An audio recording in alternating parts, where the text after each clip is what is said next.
You're listening to the Keep the Weight Off podcast with Dr. Angela, episode number 20.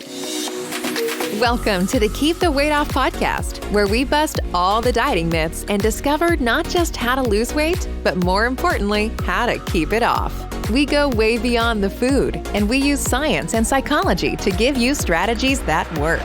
And now your host, Dr. Angela Zechmann. Hey everyone, and welcome back to the podcast.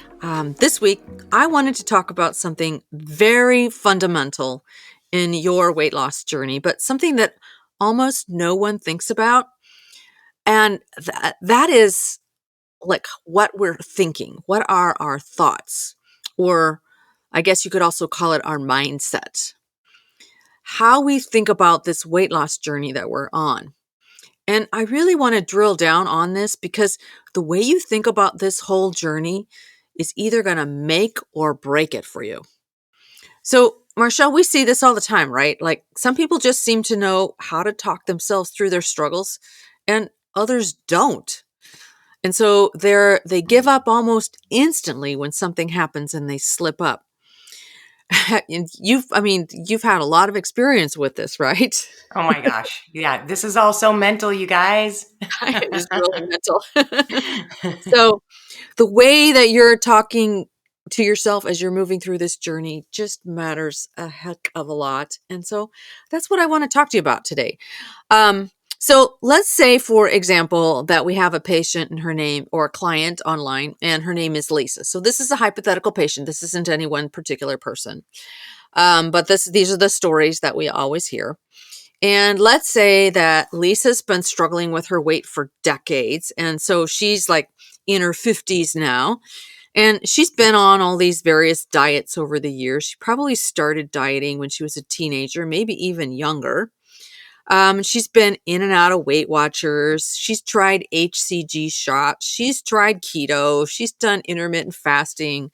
She had a lap band for a while, and that got filled and then unfilled and then taken out eventually.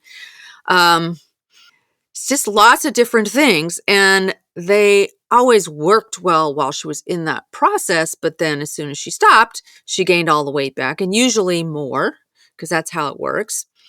And so by the time she meets us, she's feeling pretty discouraged, and she thinks there's something wrong with her. The thoughts she's thinking are, why can't I figure this out? There's something wrong with me. My weight is a burden that I have had to deal with for my entire life. And so this is such a frequent story, and our patients will be in tears as they tell us about their struggles. And Lisa is feeling desperate, and she feels like she'll do almost anything to get this under control once and for all. And she feels that unless she's suffering with hunger, she's not going to lose weight. And she thinks that she has to be on a rigid exercise program to lose weight, and so that she's burning off all kinds of calories. And she thinks she has to deny herself foods that she loves, and she has to suffer to get the weight off, because that's actually what's worked for her in the past. So this is the sort of mindset that she comes to us with. Okay, so that's patient Lisa. So now let's take a different patient, and let's call her Beth. And again, this is not any particular patient. This is just a conglomeration of stories that we always hear. So Beth is also in her 50s, and she's got a similar story to Lisa's with her weight. I mean, it's a really common story. She's tried it all. She's suffered the ups and downs of this struggle. And she's beginning to recognize that she needs to approach this a little bit differently this time. She's not exactly sure how, but you can just tell that her brain is thinking different thoughts. She's tired of all the diets. She's tired of all the deprivation. She's wondering if maybe she shouldn't take things a little bit more slowly, and she's open to learning something new. So, listeners, I'm going to ask you, who do you think is going to be more successful at losing the weight and keeping it off? Do you think Lisa is going to be more successful, or do you think Beth is going to be more successful? So what do you think, Marshall? Well, I know that Beth is going to be more successful, but I would say that I meet more Lisas coming into the clinic. I mean, For I sure. was Lisa. I mean, Yeah. I didn't do, some of the procedures, but I mean, I had like that desperate, I've done everything and I don't think anything's going to work type of attitude. And I definitely doubted doing your program at first because I just thought, oh, I messed up my metabolism. There's nothing else I can do. And I just had given up on myself, Yeah. and I was in a really dark place. And I mean, of course I know that Beth is going to be more successful because she's open minded. Right. Yeah. She's open minded and she's willing to learn some new things. And so, for our listeners, what I want you to understand is that the way you think about this entire weight loss journey is going to make you or break you. That's 100% correct. Yeah. So, here are some common mistakes that we see all the time. The first is what's typically called all or none thinking or all or nothing thinking. So this is where someone thinks that they have to be perfect at this. So they're either all in on their diet, eating perfectly, or they're not. And you know what that means. They're kind of in this state of self judgment and they're beating themselves up for not being perfect, right? Yep. There's a real good or bad thing going on in their head. So I'm doing really good on my diet or I'm doing really bad on my diet. Sometimes they're good during the day and I'm putting in my head, I've got the word good and the word bad in quotes, right? So they're good during the day and bad at night, or they're good during the week and bad on the weekends, or they're good unless they're out of town and then they're bad on vacation. So you kind of get a sense that, there's this whole on off thing going on in their heads, right? And when they're on, they're great and they're tracking everything and they're like really rigid, and then when they're off, they're like off the deep ends. And so these kinds of ideas, if as we've been on and off diets over the years, these ideas have been strengthened in our heads because we've noticed that when we're good, again, quotes around that, we're losing weight. And when we're bad, we're not. So it kind of becomes a self-fulfilling prophecy. So what I want you to understand is that no one is either all good or all bad. We're all imperfect. That's what makes us human. And so you're never going to be perfect at this journey. And you shouldn't expect yourself to be perfect at this journey. And just because there are a few imperfections along the way does not mean that you're failing. It just means that you're a human being on a journey. Okay? So there's no such thing as all or none when it comes to weight loss. A successful weight loss journey is a journey of immense emotional and spiritual growth. As you learn to stop eating your way through your emotions, you discover what you're really feeling, and you discover who you really are, and you discover the ridiculousness of trying to be perfect at all of this. And that is what is so profound about the weight loss journey when done right from an attitude of growth and evolution. Okay? So that's what I want you to understand. So what do you think about that, Marshall? I don't know. I'm getting tears right now because I feel Oh. like just thinking back on, some of the struggles that I've had and just Yeah. even right now. I mean, I feel like you're talking right to me.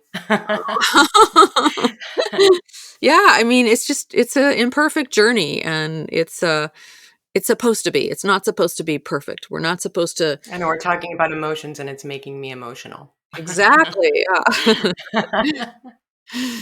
uh, well, here is the second mistake. So the first mistake is all or none thinking. The second mistake is thinking that the weight is the problem. Okay? And thinking that weight loss is going to bring happiness. Okay? So, what I can say is that losing weight is definitely going to make your life a lot easier and a lot more fun because you get to do more things, but it's not going to bring happiness. And it's the same thing with wealth, actually. How many times have you heard that um, money doesn't make you happy? And it doesn't. Money makes life easier and brings more choices. Same thing as weight loss, right? Makes life easier and brings more choices, but it doesn't bring happiness. So, there are a lot of suicidal, rich, skinny people out there, and we hear about them all the time. So, obviously, it takes more to be happy than being thin and being rich. So, here's the truth: weight gain is not the real problem. Weight gain is a symptom. It's a symptom of a disease called obesity, and getting this disease under control requires much more than a diet and an exercise program, or even medications, or even surgery. Getting this disease under control requires learning how to think differently and how to manage your emotions differently, and learning how to be happy along the way. Weight loss doesn't bring happiness. It's actually the other way around. Happiness brings weight loss. Because when you're working at becoming a happier person, you learn not to tolerate negative, self destructive thoughts, and you learn not to eat your way through them. Okay? So that is huge. That is absolutely huge. Happiness is what's going to bring weight loss. So shifting the way you think so that you are very loving and accepting of yourself, and you're not criticizing yourself all the time, and you're not thinking that there's something wrong with you all the time. This is what will bring lasting weight loss. And our students in Journey Beyond Weight Loss are learning these skills. And they are absolutely amazing because they are learning how to manage their lives and how to manage this disease and keep it under control while experiencing all the ups and downs of life and not beating themselves up when things aren't going exactly the way they want them to go, right? Okay, the third mistake that I oftentimes see is that people think they have to be miserable in order to lose weight. So they think that if they're not hungry, that means they're not going to burn fat and they're not going to lose weight. This actually couldn't be further from the truth, because when your body is burning fat, it's actually really good fuel source and you don't really feel all that hungry. So that's interesting, huh? I actually don't. Can you explain that a little bit to me? Because I didn't really understand that. So people think if they're not hungry, they're not going to burn fat or lose weight. So a lot of people think that fat loss happens because they feel hungry, and that's when the body's going to get fat for energy instead of using the food that they've eaten. That they Oh, have okay. to feel hungry. I didn't even know this. I've never heard of Yeah, this way of thinking. All right. yeah, yeah. Wow. So Okay. that's one of those thoughts that's brought on in the diet industry, that Wow. Okay. you have to be hungry, that hunger means that your body it is in the process of turning to fat storage for energy. Oh, okay. That if you can just ride out the hunger, then Okay. your body will turn to fat and it will get the energy from your fat instead. That's a Oh, really okay. Okay. common. That makes more sense. Okay. Yeah. Yeah. So So, but the if you interesting ride out thing, the hunger, then you're burning. then you'll start burning fat, right? Okay. Okay. Sorry. So I just want our podcast listeners to know that that's sort of a myth, that Okay. that you you want to feel hungry before meals. You should be wanting to eat before it's mealtime, but you shouldn't be laying in bed hungry at night and suffering and having all of these food thoughts all the time. That's actually when you're starving your body. And I've been through these rigid diets myself, and I know what that's like. And it's like you just have all of these crazy food fantasies. It's like because you're starving yourself, and you end up burning off a lot of muscle in the process, and you end up really damaging your body's metabolism. You end up slowing everything down, slowing your body's energy metabolism down, reducing your what's called your basal metabolic rate, which is the number of calories that you burn at rest or laying around doing nothing, basically. So you can really mess things up if you do these super rigid diet programs and, like the Biggest Loser exercise programs and all that stuff. It's a lot of craziness. So I just want our listeners to understand, you do not have to be miserable to lose weight. You want to have a body that is well fed and well nourished with just the right amount of food so that it will turn to its fat for the extra energy it needs. A well nourished body releases the fat that it doesn't need. Okay. Now, I don't want to bash exercise because exercise is really good for you. Don't get me wrong. And it's definitely going to help with weight maintenance, but exercise does not cause weight loss. Okay, so you do not have to be miserable, starving yourselves and doing crazy rigid exercise programs in order to lose fat. So we want this to be a journey in which you're really learning how to respect your body and work with your body. And that's what's going to allow for sustainable weight loss. Okay, does that make sense? Yes, it does. So those are the 3 most common mindset mistakes I see. Those are the most common ones. So there's the all or nothing thinking, when you're thinking you have to be really good or you're being bad. There's thinking that weight is the problem and that weight loss is going to bring happiness. And then also thinking that you have to be miserable in order to lose weight. And it's so interesting because can you see that we've been trained by the diet industry into thinking that misery brings happiness? Isn't that Yeah. isn't that kind of interesting? If we're miserable, then we'll be happy? That makes no sense. And it's never going to work long term. So, sustainable weight loss comes from shifting the way you think and not from crazy low-calorie diets and rigid and unsustainable exercise programs. You want to be thinking about shifting the way you live your life.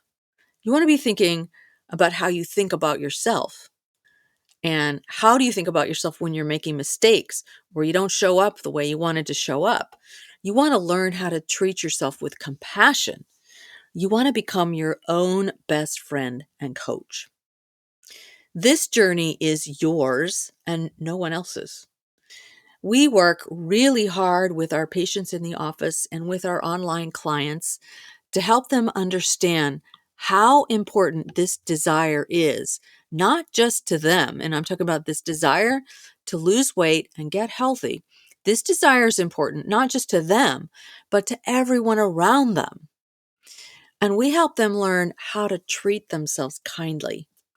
We teach them how to think fundamentally differently so that their weight loss is a natural result of solving the real problem, which is getting this disease under control and shifting all of these flawed thinking patterns. So we discuss all of this in detail in the online course and membership called Journey Beyond Weight Loss. And if you want to learn more, just head on over to journeybeyondweightloss.com. So I think do you have any other comments, Marshall, or questions or anything? No, I just, I'm glad that we did this podcast on this subject because I really needed to hear about this right now. I think that a lot of people really need to hear this right now. I think it's just one of those super, super important topics to bring up. And we'll probably do more podcasts in the future because eventually podcast episode 20 is going to be way down the line. And so we'll do it again too. So, and there's always more. I mean, there's more to this as well. It's a very deep subject. So how do you think? What do you think? What do you think about yourself? What do you think about your journey? It's all super, super important. And it's actually the crux of the transformation that needs to take place. Okay, very good. So thanks for listening in, everyone. And we will see you all again next week. Next week, I have a very special episode where I am going to be interviewing my mentor, Dr. Alan Rader. And that is going to be super, super fun. So make sure you tune in next week, too. Take care, everyone. Bye-bye. Hey, if you really want to lose weight and keep it off for good, your next step is to sign up for Dr. Angela's free weight loss course, where you're going to learn everything you need to get started on your weight loss journey the right way. Just head over to journeybeyondweightloss.com/free course to sign up. Also, it would be awesome if you could take a few moments and write a review on iTunes. Thanks, and we'll see you in Journey Beyond Weight Loss.